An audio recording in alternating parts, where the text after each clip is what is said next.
The most foolish behavior is when in your heart you think of benefits, but your mouth still insists on talking about morality. In the end, you lose face, suffer the ways of the world. Aren't you tired? Be simpler, a bit more realistic, a bit more direct, a bit colder, and you'll be much happier. The greatest foolishness in life is to let your kind heart be given to those who don't deserve it. What I'm saying isn't easy to accept, so please remember to read until the end to fully grasp the wisdom of the ancients. Greetings to all of you. Flattering people isn't as good as flattering dogs. Keep this firmly in mind. In psychology, there's a term called the law of small favors. When applied to romantic relationships, it means that if you're unilaterally good to someone, not only will you not receive their gratitude, but you'll also make them see it as normal. Even worse, they'll demand without limits, increasingly exploiting your giving. The writer San Mao, in her book, The Straw Man's Diary, recorded such an event. During her time studying abroad in France before departing, her family constantly reminded her, when you're out there, you must know how to endure, take care of those around you, put yourself in others' shoes, it's okay to suffer a little loss. San Mao kept her parents' advice in mind, treating everyone with friendliness and warmth, often taking the initiative to help her roommates clean, even making their beds and blankets. However, her roommates didn't feel grateful as San Mao had imagined. On the contrary, they took advantage of her kindness, ordering her to do dirty, exhausting tasks. Facing the increasingly outrageous demands of her roommates, San Mao always gave in and tried to satisfy them. But could such sacrifice ever earn genuine affection? The answer is no. During a dorm inspection, San Mao, who always followed the rules, was misunderstood by the principal, but not a single roommate stood up for her. Even worse, they mocked her. San Mao realized that not all kindness could be exchanged for true feelings, and in the end, she chose to move out of the dormitory. When you're too good to someone, they won't take you seriously. If you treat them a bit worse, they'll still see you as garlic.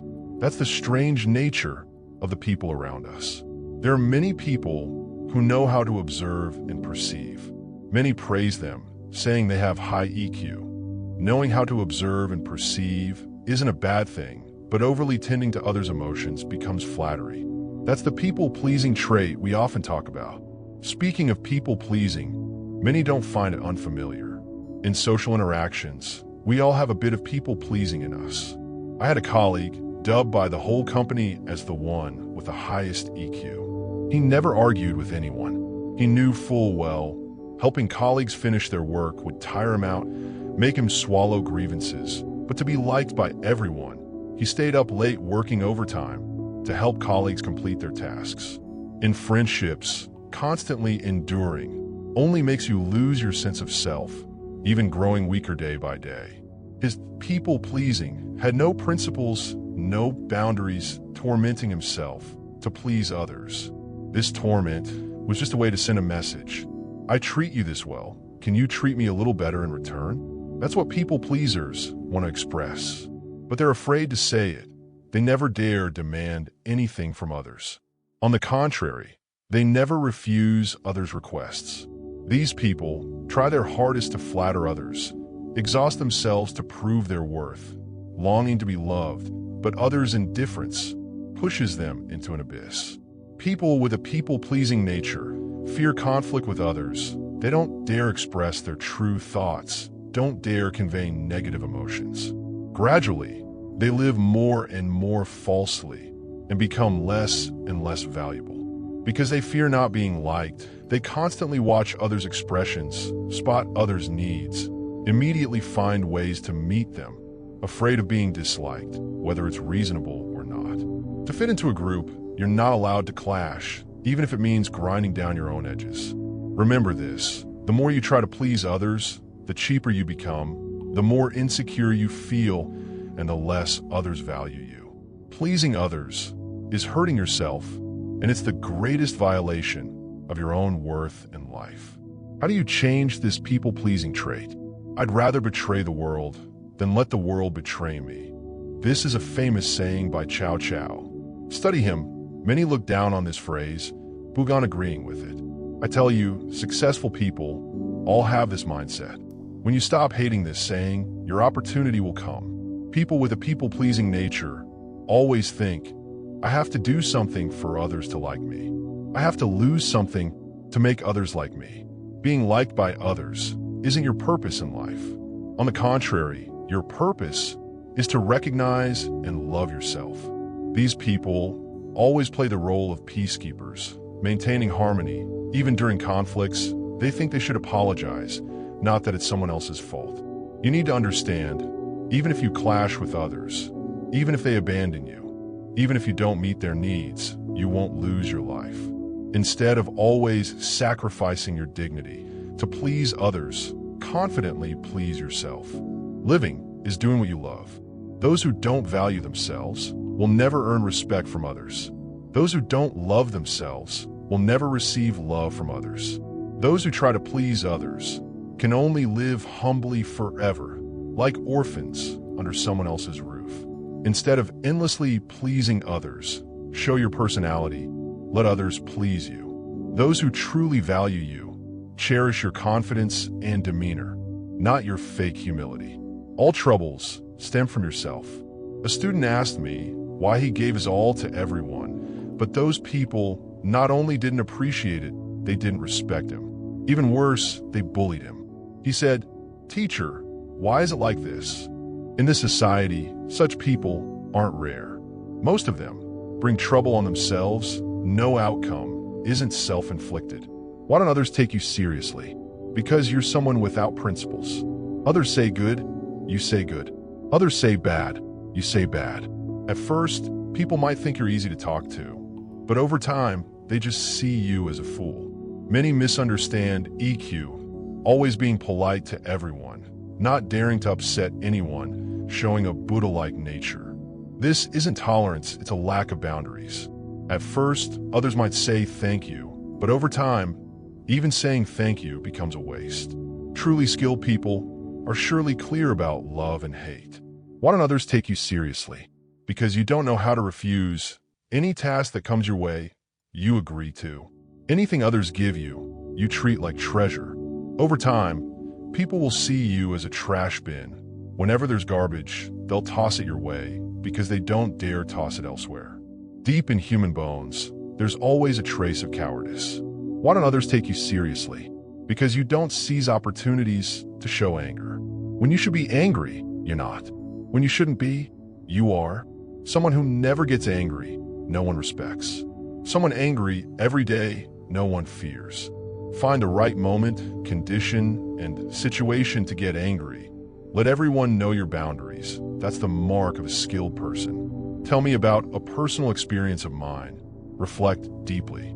Actually, at every first meeting, we should understand people aren't scary. But human nature, that's what's scary. People will respect you because they don't understand you and naturally won't dare do anything risky. Over a decade ago, when I still worked at a company, our department got a new manager. The first day he met me, he was very respectful, nodding and greeting because he didn't know who I was. Later, this manager checked everyone in our department. When he got to me, the easygoing one, he started criticizing me, even scolding me. When he checked another colleague, he realized they weren't easy to bully, and in front of that colleague, this manager turned into a dog. Once, I was late, forgot to notify in advance. He scolded me harshly, saying I didn't respect him, didn't take him seriously. Because of this, I nearly quit. But another colleague came whenever they wanted, skipped when they didn't. He didn't dare say a word, even asked if they were okay each time. Now, as I write a book, that disgusting image of him still lingers in my mind. After many years, I realized all the bad outcomes were caused by me. From that, I understood how others treat you doesn't depend on them, it depends on you. Because you're too kind, always thinking of others. Because you're easy to talk to, enduring everything without knowing how to refuse. Because you've never learned well, can't be decisive. Kindness needs limits. Generosity needs principles. Without discerning right or wrong, you only do good for others, harming yourself, letting others exploit you. Don't become a limitless good person. Any request others make, you agree. Anything they want, you give. Any mistake, you forgive. Any hurt, you accept. Even the best people won't resist wanting to bully you. You must understand, people aren't scary. But human nature, that's what's scary. If they see you're easy to talk to, they'll keep bothering you. If they see you're easygoing, they'll make things harder for you. If they see you don't refuse, they'll demand more from you. When they get used to your submission, they won't tolerate your resistance. Used to your concessions, they won't accept your refusals. Humans often bully the weak, fear the strong. If you lack spirit, they'll bully you. If you get angry, they won't dare bother you. If you speak firmly, they'll try to please you. When someone first bullies you, they're testing to see if you're easy to bully. If your actions show you're easy to bully, they'll keep doing it. If your actions show you're not easy to bully, they won't dare, and they'll pick on someone else. So, if others frequently bully you, it's not their fault, it's yours. You've taught them, step by step, how to bully you.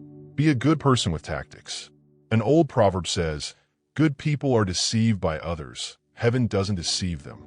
Evil people, others fear, heaven doesn't. It means good people are easily tricked by others, but heaven won't trick them. An evil person, everyone fears, but heaven doesn't fear him. Of course, heaven won't fear the wicked, because the wicked's actions have nothing to do with heaven. Heaven's greatness lies in not deceiving the good, nor fearing the evil. Reality teaches us, if you're too good, you'll be deceived by others. If you're evil, people will fear you. But will heaven punish the wicked? Have people forgotten Lao Tzu's words? Heaven and earth are impartial, treating all things like straw dogs. Meaning, to heaven and earth, nothing is hated, but nothing is pitted either. Heaven and earth are inherently impartial. If they had feelings, they'd age too, right? Hence the saying, if heaven had feelings, it too would grow old. Heaven enjoys its tranquility up there, not bothering with petty matters, like the wicked deceiving the good on earth. So, in business, some seasoned folks trick each other, make their money. Heaven enjoys its peace, no one bothers with anyone. The Tao Te Ching teaches us, heaven and earth operate without human kindness, just letting things be. Meaning, heaven and earth's attitude toward humanity is to let it develop naturally.